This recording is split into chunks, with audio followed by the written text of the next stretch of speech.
Okay. I'm making this video to do my best to provide a somewhat comprehensive guide for IEMs as far as like a beginner's guide, specifically for people in America. The reason I'm focusing on America is because unless you personally know somebody with the product you're looking at, your chances of being able to audition are slim to none.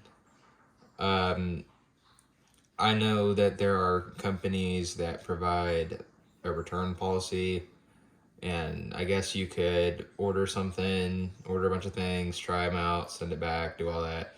I don't know exactly if that's really a good idea, as in, after so many returns, maybe you get stuck with something that you don't like, but there are ways to kind of go about doing this that don't revolve around returning stuff all the time.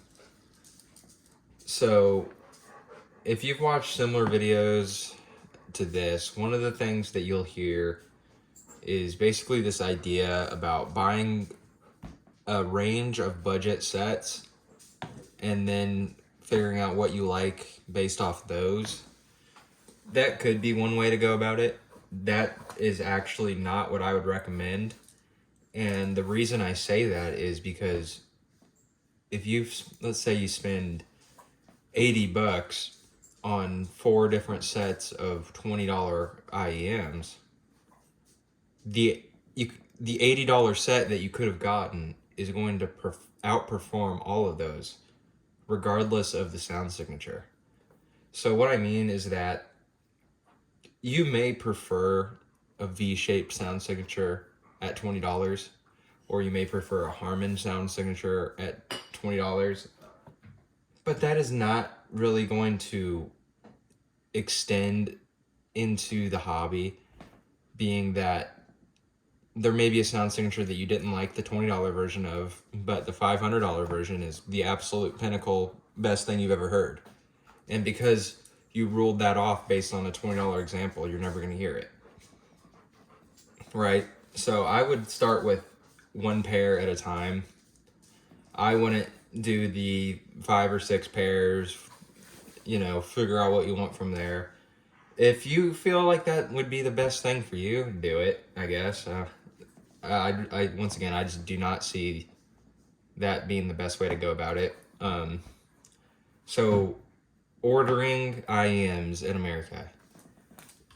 There are plenty of sites, okay? The cheapest way to do it is AliExpress. So everything's gonna be on here at the cheapest price. Let's look up a random brand. C Audio. You got your Rincos. Everything's gonna be on here. And generally, it will be the cheapest price.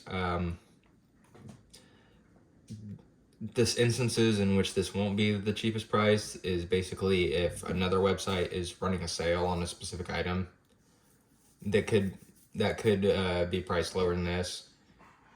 But one stop, usually kind of the cheapest, is right here, the AliExpress. I've never ordered a set from them because typically my understanding is that these ship from China. So like if you see this is the Rinco pair. It says estimated delivery May 3rd. It's April 11th right now.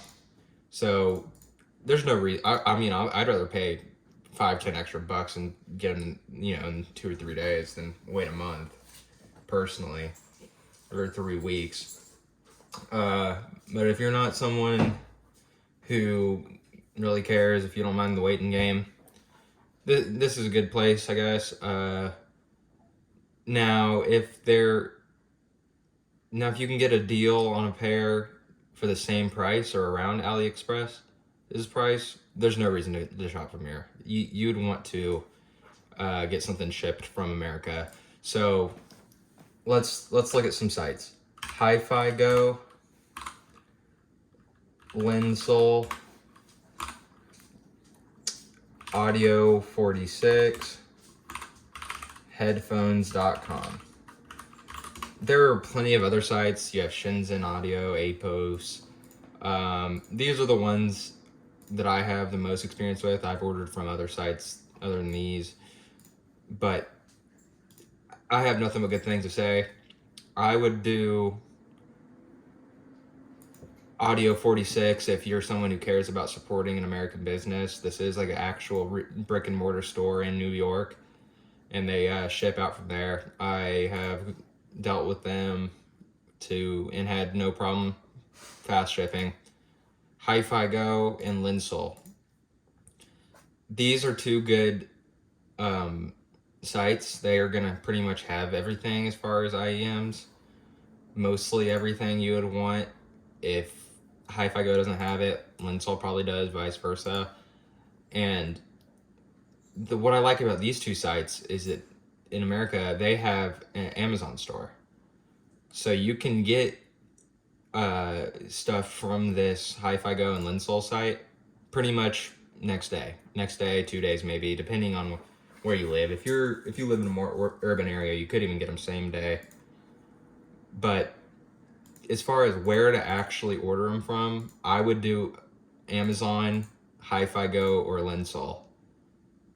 Personally, I think that's your best bet, because at this point you're dealing with Amazon's return policy, and rather than Linsol or Hi-Fi Go. Not that I'm saying you would have problems with their support, but if you've ever made an Amazon return, you know how it's really beyond easy. So you've never made an IEM purchase. You're on the websites. What should you look for?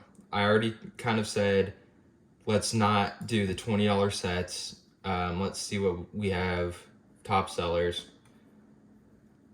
My recommendation would be about $80 to $200 for the first set. Now, you may think that sounds a little more expensive than you are wanting to spend, but it depends on how much 100 or $200 is to you. I mean, think about it. If you have a $200 pair of AirPods or $200 pair of Beats, I think that it would make it a little easier to justify this purchase.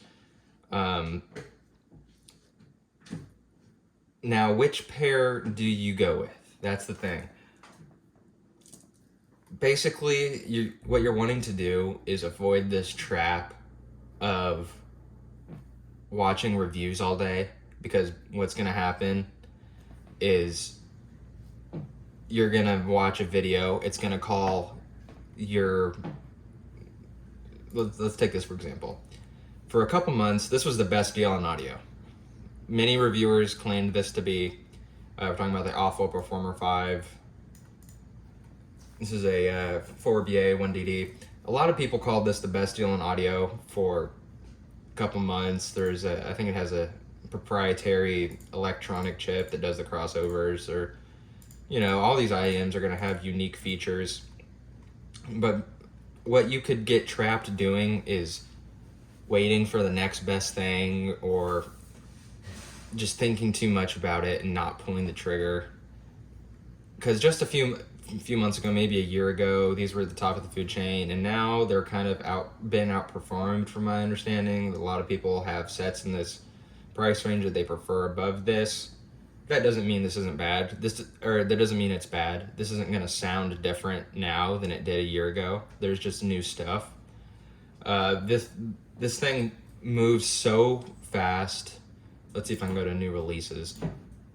It moves so fast that at any point in time, there's something new coming out. So you can wait and wait and wait, and there's just going to be all these new sets coming out, and you haven't heard anything because you're waiting for the set, and the set comes out every 2 months, and there's a new one. So part of it is biting the bullet, right? But beyond that, what do you look for? What type of things should you look for in your first set? Okay. So you can sort it by the type of driver. planars, I think, could be a good place to start. Hybrids are really popular now, which is basically just two different types of drivers in one unit. You have all BAs, which I like. If you're someone who listens to like rap music or a lot of like heavy bass electronic or anything like that, I wouldn't go all BA. The BAs are going to have nice treble extension, nice airy sound, but you're going to be missing some of that slam and impact in the bass that a dynamic driver would give you. So my real recommendation is not necessarily a specific set, but pick something that makes you excited. Something that you click on and you're like, oh, okay, that looks pretty nice. And just start from there, you know? There's going to be frequency response graphs. Here's what I'll tell you about that. So we'll look at this pair.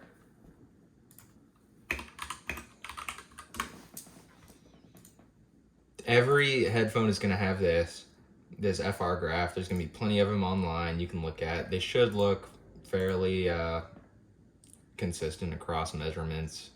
These are all people's independent ones.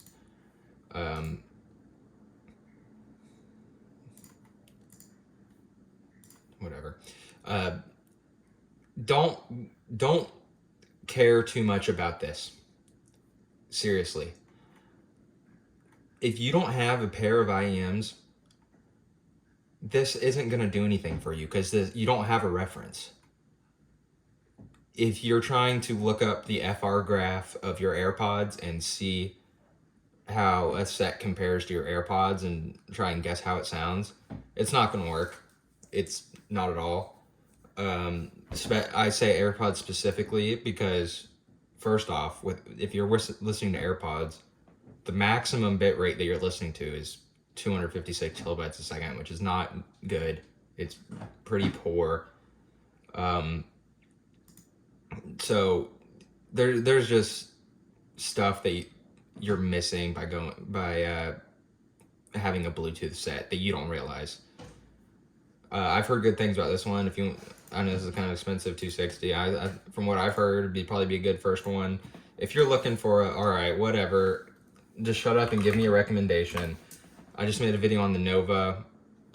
Looks like they're not on here on Hi-Fi Go. Let's see if they're on Linsel. But you want me just to give you a recommendation? That's gonna be it. Truth Ear Nova. Can't go wrong. I got mine from Amazon. I actually got mine on sale a few days ago. Maybe, I don't know, I'm not logged in. Maybe that has something to do with it. Truth Ear Nova. If this is a little more than you're wanting to spend, go for the Truth Ear Hexa. And that's my just off the gate, off the rip recommendations. Go from there. Another consideration you're going to have to make is what you're plugging it into, right? And what streaming service or local files or what all you're going to be using in combination with the IEMs. I want to kind of give you a warning here. The iPhones do not play super nice with the audio stuff, okay? And I know in America, like I said, this is kind of more geared towards the American audience. In America, there's a good chance you have an iPhone. If you do, it's not the end of the world. You're going to be able to listen. But there are some stuff that you need to know about, especially with what you're plugging into the iPhone, okay? So with iPhones, the Bluetooth codec that it supports is AAC, which is what the AirPods use. That's going to give you that 256 kilobits per second bit rate. A lot of people have said that the AAC technology, even though it's a slightly lower bit rate, the music is perceived at a higher quality than MP3 files. Okay, I don't really buy it personally. I don't dislike the AirPods. I have the new Pros. AirPod Pro Gen 2s. They sound good, but you can definitely tell that you're listening to compressed lossy files. So you're going to get a whole new, there's going to be a whole new layers and depth to the actual file, both electronically in terms of its file size, as well as what you're able to subjectively perceive just through having a analog wired connection. So the cheapest thing you could do is this Apple dongle, 3.5 mm. All right. Now there's going to be all this crap. Apple MFI certified 3-pack for $11. What you're going to do is skip through all this bullshit and get the actual Apple one. I haven't personally tested all these other ones, so I can't tell you for sure whether, how they sound. But this actually has a miniature DAC and amp in the unit. So for $8, just get the regular one if you're going to do it as cheap as possible. It doesn't sound bad. It really doesn't. It doesn't sound great to me, but it also is $8. And you cannot do better for this price. This would be something that I would recommend alongside the Hexa. If you do go cheaper, you're not going to necessarily get bad IEMs, but I would kind of do what you can to get the best set you can to start out with. From here, you may be like, I like the IEMs. I love the way they sound. They're not that convenient. Let's look at something like a Bluetooth DAC and amp. I have one, and I actually may have lost it. I can't find it. The Q-Delix 5K. Here's the thing. This is a great product. This is not going to play nice with your iPhone because you're not getting any type of high-res audio if you use it over Bluetooth. Okay? So you're getting 256 kilobytes. Can you notice it versus, like, let's say you're using the same streaming service. It's a lossless streaming service like Qobuz on an iPhone, on an Android, side-by-side test. Everything's the same. The only thing that's been changed is the Bluetooth codec. You have LDAC on Android here versus AAC on iPhone. Can you notice the difference? Hell yes, absolutely.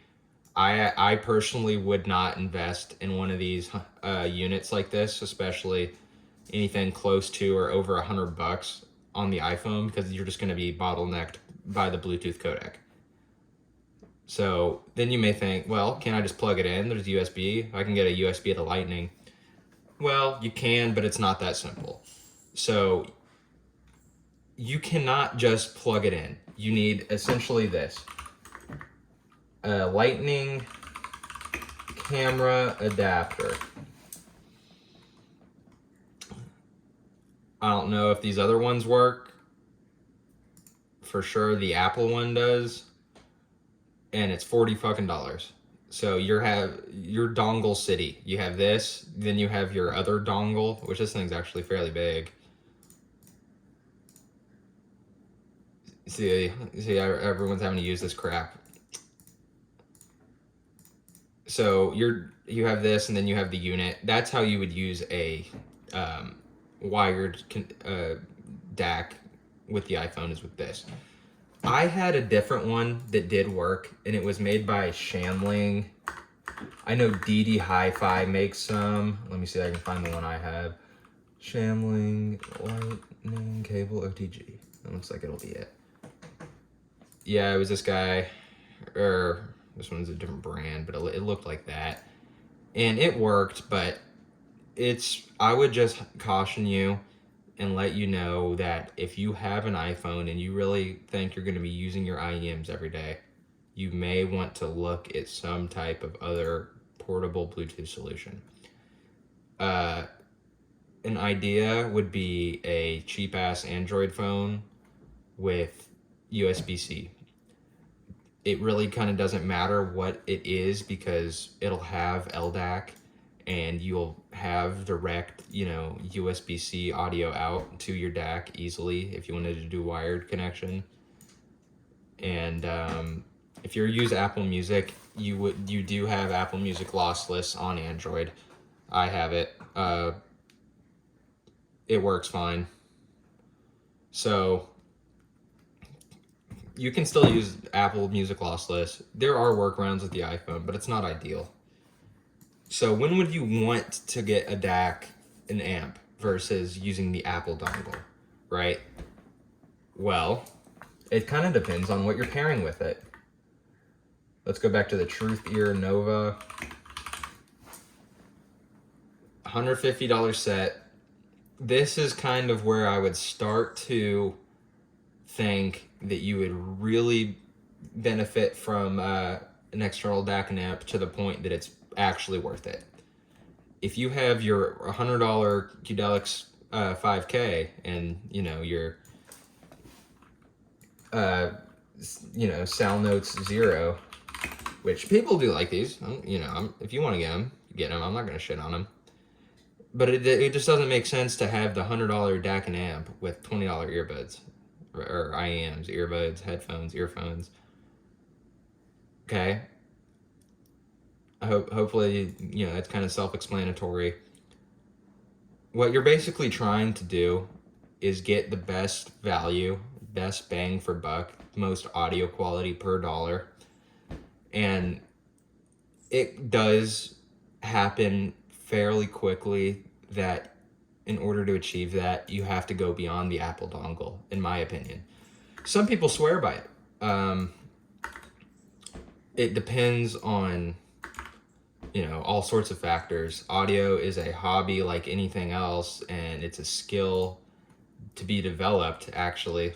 So your ability to listen, the things that you notice, is all going to begin to progress as you begin to listen through IEMs.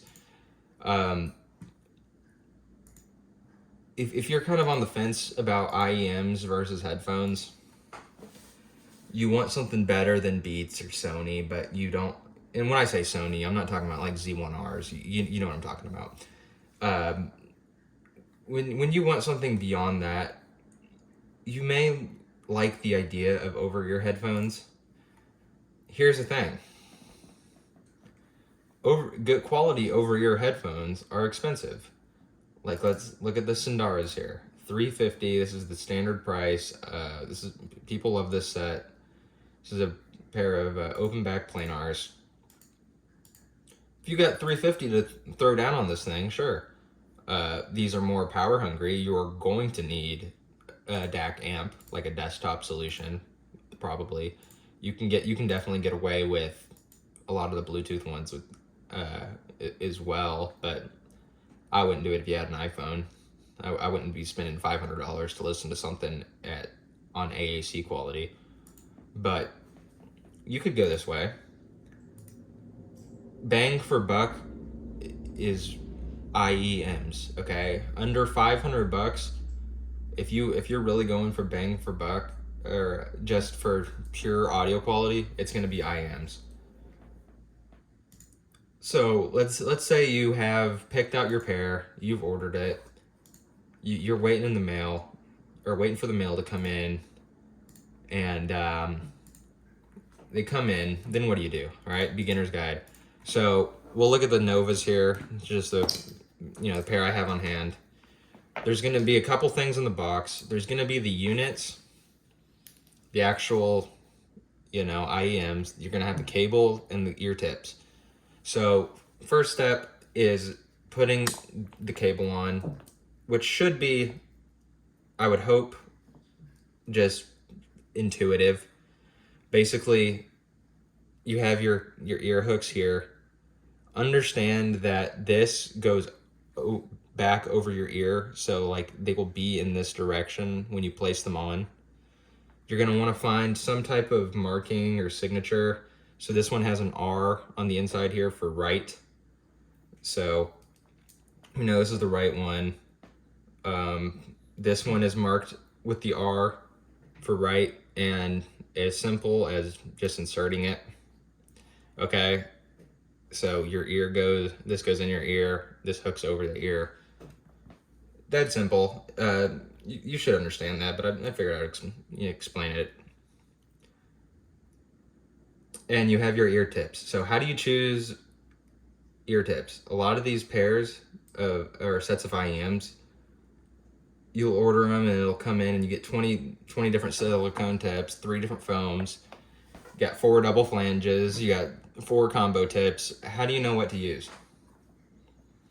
Well, the simplest answer and the most correct answer is probably just trial and error. See, throwing different tips on and seeing what really sounds the best to you. But how do you know what to listen for if you've never had IEMs, right? What you're really trying to focus on at first is just finding a set of the tips that really give you a good seal. And you'll be able to tell when the seal is solid. You'll be able to feel that the bass is coming out, at least in the quantity that it's supposed to be. That's actually the largest indicator of a improper seal, is that you don't really get that bass response. So find something that is comfortable, fits in your ear, tight seal, comfortable. And from there, it's kind of personal preference. With these, I threw the foams on. Foams are, a lot of people like foams. If yours comes with a foam set, throw the foams on first. See if that works out for you. You may have to kind of take the tip in your hand and compress it down before inserting, and then it'll expand in your ear and seal well. So just keep that in mind to do that. But start with the foams. I think that's a pretty fine recommendation. So where do you go from there? You have your IEMs assembled. You got the tips that work. You have either your Apple dongle or some other thing. You're plugging it into your phone. You have your streaming service. Now it's time to do the fun part, which is press play and listen. So how do you kind of listen, right? You don't want to make the mistake of listening to your equipment and not listening to the music. That sound, if you don't know what I'm talking about, I know that sounds kind of weird, but that's something that even I've caught myself, especially when I'm like testing different things, is I'm not unwinding and just listening to the music. I'm trying to pick out the little parts that I don't like about the IEMs. I'm focusing on the frequencies that I don't like. I'm doing everything that wrong, and it's kind of easy to fall into that, especially when you first get a set and you're trying them out. But just lay back, eyes closed, which is a huge thing for me. And your first listening session, set aside an hour or two. Pick a playlist that you're fairly familiar with. There's nothing wrong with listening to new music, but you're not going to know how it's supposed to sound, or you're not going to have any type of reference. So, pick your favorite album. Give yourself a chance to re-explore what that sounds like.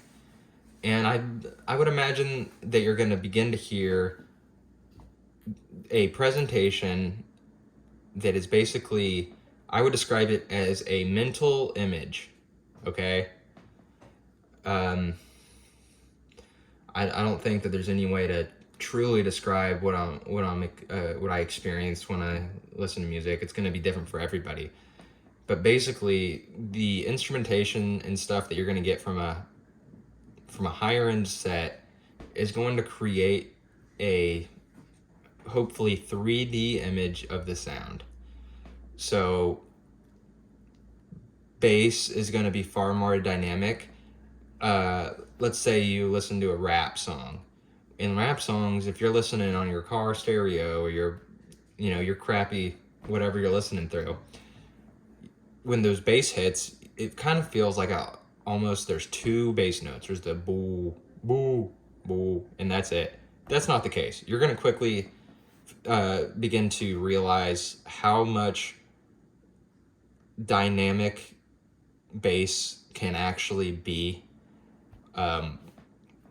There's all these, since it's a low frequency, it's not super short wavelengths, and you're going to be able to actually hear the individual hits depending on the set and song and everything, and you're just going to begin to experience this like tactile sensation along with the bass. That is what you want, okay? That is defined bass. That is clear bass. The actual rumble you get is from the sub bass frequencies. You want that to be present, but not overbearing. A lot of these sets may feel bass anemic to you at first. Give it a chance. You need to allow your ears and your brain to adjust to a more mature sound signature. I would also very much encourage stepping outside of your comfort zone musically. There's going to be a lot of stuff that you'll listen to with these that you wouldn't have previously enjoyed it, but now at the fidelity in which you're able to listen, the music becomes more enjoyable. So my library has become so much more diverse and expansive just through the pursuit of audio, and which is a great thing. There's so many songs and pieces of music that I've developed this emotional connection with that I probably would have overlooked or never even have stumbled upon had I not gotten into audio. So that's really what it's kind of about, is the idea that your experience with music kind of grows, and side by side, your love of the equipment. If you're just equipment centric, you're missing the point. That's one of those things about these IEM reviewers, is they talk everything about how the equipment sounds and not how music sounds. If I don't know how to explain what I'm trying to say here, but if you're picking up on what I'm saying, hopefully you understand. What if you want to go real expensive, right? Awful Performer 8. This is just the one I was on, hovering over. Almost $400.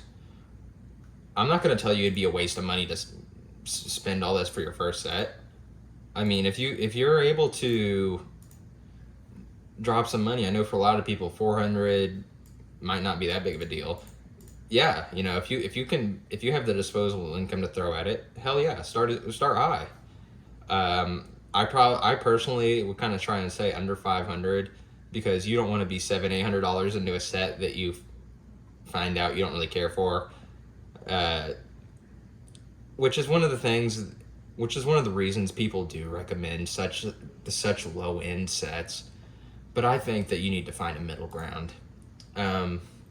If you're just financially limited to the point where all you can do is a $20 set, hell yeah, that's probably gonna. I mean, there's nothing else on this planet that you could spend $20 on and get better audio quality out of than the current lineup of $20 sets.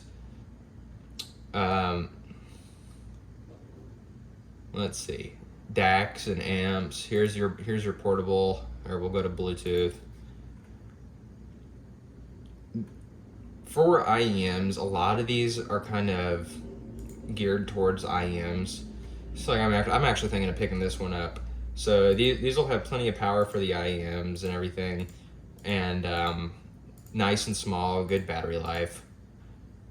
If you have just an IEM thing and you typically go portable listening, when you are looking at DACs and amps, I would go for a Bluetooth one.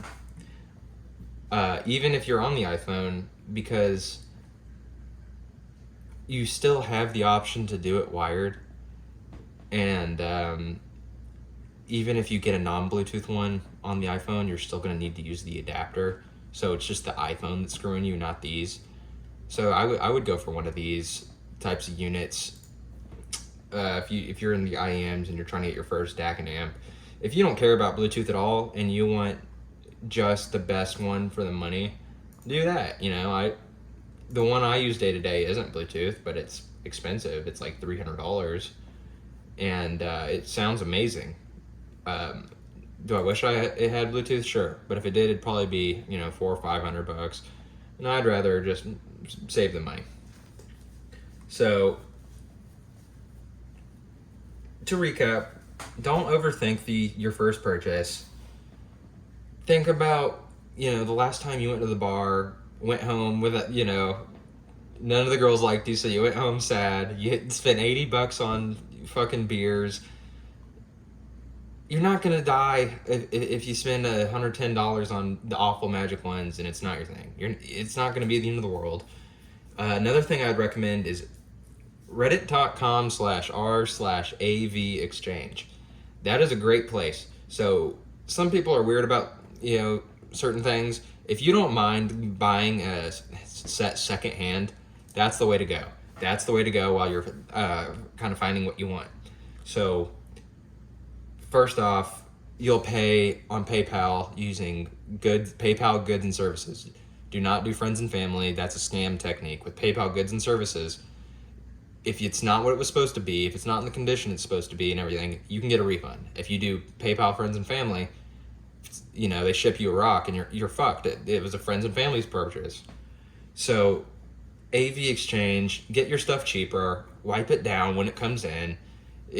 Buy some new tapes if you're really, you know, anal about it, and save some money. Like my C Audio Braveries I got on there. They're a $300 set. I think they're on here.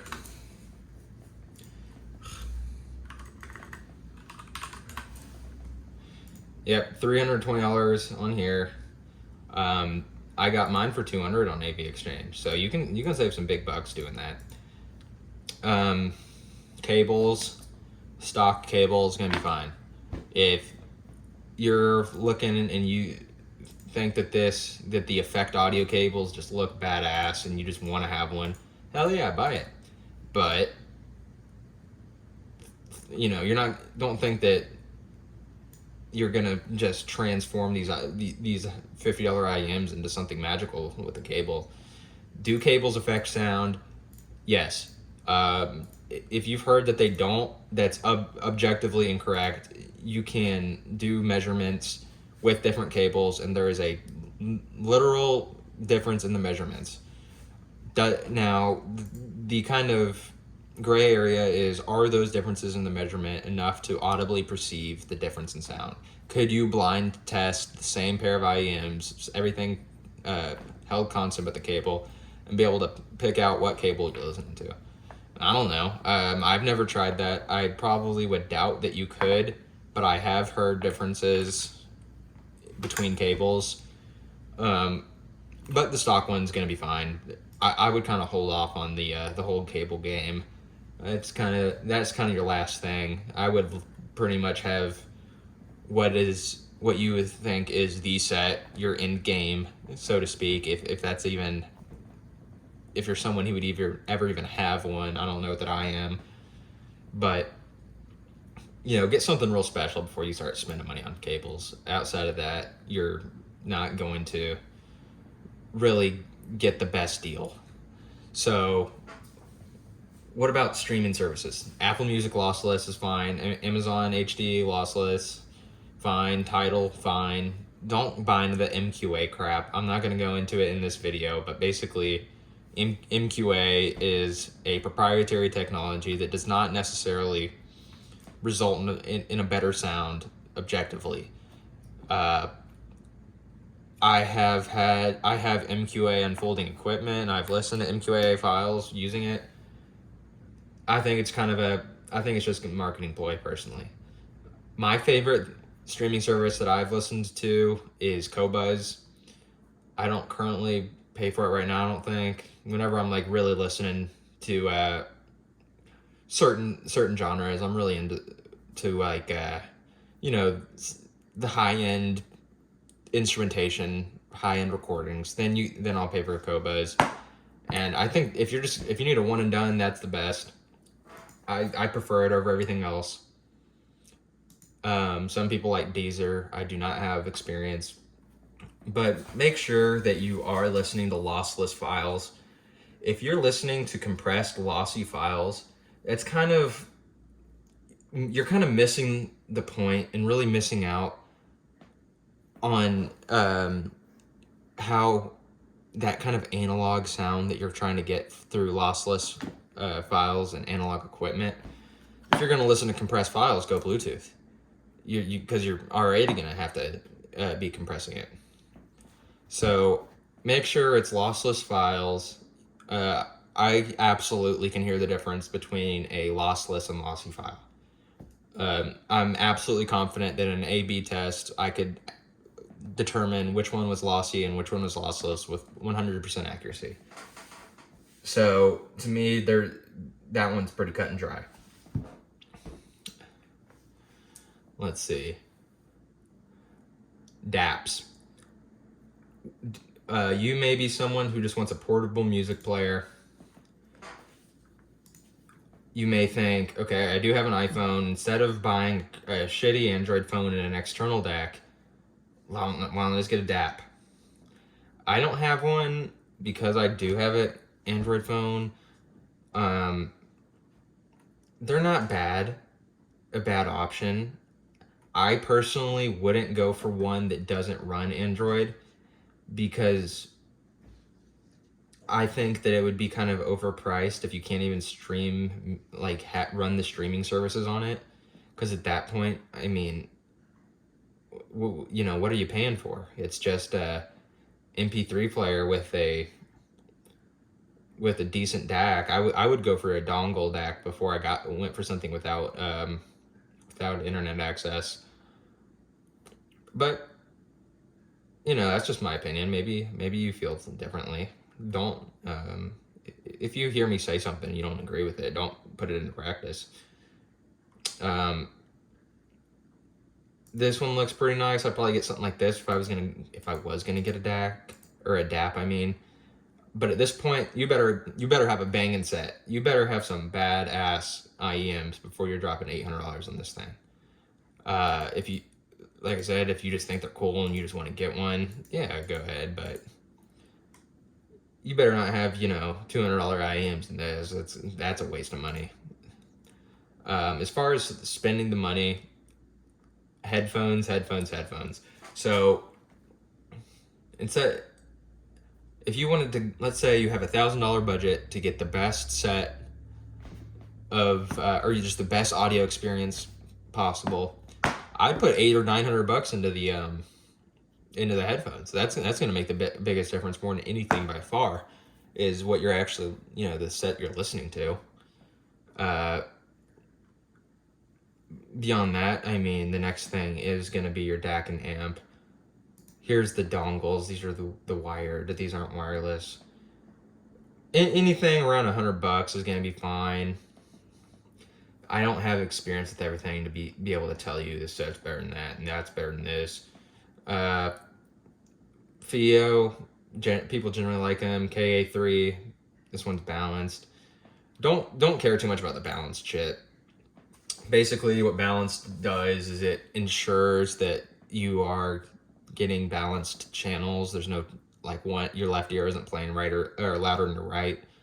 That's kind of what balanced ensures. If you have quality equipment from the go, you're not going to have real channel imbalance problems. And if you do get if you order your set and there's noticeable channel imbalance, you need to return the set. That's a problem with your unit. That's not something that's, okay, it's normal, you just have to get a balanced dongle. No. If you can notice channel imbalance, send it back. That should not be happening. Let's see. Ear tips.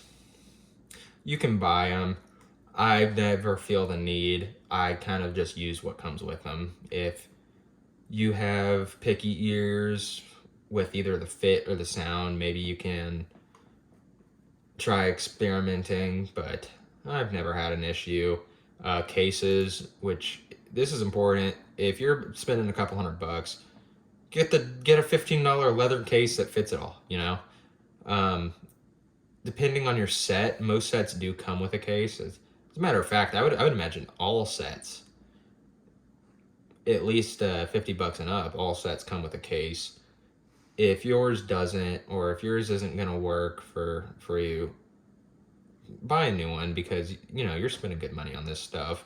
And the case will work when you buy even more expensive sets. So like my Sennheisers, I got them on sale for like 500, and the case that they came with, just based off these images here, is far inferior. This 10 hi-fi one looks a lot nicer. So I feel like that'd be a good, you know, if you got an extra $10 in your budget, pick up something like that and just enjoy the music. The sound presentation is going to be different than what you're used to. Just let it sink in, give it a try. Listen to your IEMs with the mindset that your IEMs sound amazing. Try and find the things that you like about them. And then if there's something that you really don't like, it'll make itself apparent, and it won't be just because you're have this negative outlook towards it and everything sucks and you're trying to find something to complain about. So that way, when you do find something that you don't like, you know that it actually is something that bothers you, if that makes sense. So yeah, buy your set. The truthier one's good, solid. Moondrop, good, solid. Be careful with some of these Moondrop sets with the DSP cable. Like, if you're interested in the new Dusk, I wouldn't get that if you had an iPhone. You would have to order the camera adapter with it. Like this this isn't just a USB-C cable, like in the sense that this doesn't do anything. This is an active DSP, which is a digital signal processor. It essentially applies an EQ profile instead of just, you know, a straight analog connection. Which DSP IEMs, you know, some people think to the future. Look at this, incompatibility, and they just have it in there in the photo. Some people think to the future. It's going to take me trying a couple sets that I really like to think so, but I understand the merit of them, which is basically that instead of just all physically tuning everything, the DSP cable allows the company like Moondrop to kind of finely tune stuff to and apply an EQ profile beyond just the physical tuning, which could be, you know, obviously it could be very advantageous. But the issue is when you when you're in a situation where you need to connect analog, like you don't have a USB port on whatever, it's either inconvenient or it's just not going to sound how you're used to it sounding. It's in theory going to sound inferior. In theory, the whole point of the DSP cable is that will sound superior. Otherwise, there's no point in including it. But, you know, I know this has been a lot of information, but just take it in as best as you can. Buy your set. Find something that you're excited about, something that looks cool. Like, I really like C Audio. I have one set, and kind of their approach they took with the Bravery AE, this one right here, really kind of makes me a fan. I know the Rinko, their more budget set, is a little more polarizing, just based off of what Zeos did to them. One thing I'll touch on real quick are the reviewer collab IEMs. So, like, check this one out. This is a collaboration between C Audio and Z Reviews on YouTube. Hawaiian Bad Boy, Giz Audio, Critical, obviously. All these reviewers will have a collab IEM, which is basically nothing other than a tuning profile on an existing IEM that the reviewer approves of. So really, it's kind of marketing. There are great reviewer collab IEMs. There are some that aren't as good. I would not at all follow this idea that it takes a reviewer to make a good audio product. I mean, the people at these companies know what they're doing, oftentimes more than the reviewer. So I would not really let the collab thing affect your buying criteria. But if you have someone you want to support them. You can also support reviewers by, you know, purchasing things using their links in the descriptions. That's probably a better way to go about supporting someone than just buying a collab just because, you know, you want to help them. There are plenty of collab IEMs that are great though. C Audio, you may too. If you're looking to spend around $200, this would be a solid option. I've heard really good things about that. The Tangent Origin, I've heard really good things about. Moondrop Critical Dusk, this would be one to try. This is a collab. I would love to try this one, but you know, if you want to spend this much on your first set, go ahead. But hopefully this was helpful to anybody in America who's kind of apprehensive about ordering this stuff because there's no way to hear it.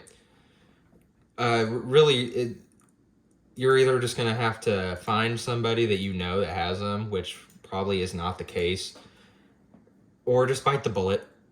You're not going to regret it. It'll be fine. You'll live. If you don't like it, you can probably send it back. If you do like it, you win. So that's my thoughts on it. Thank you for watching.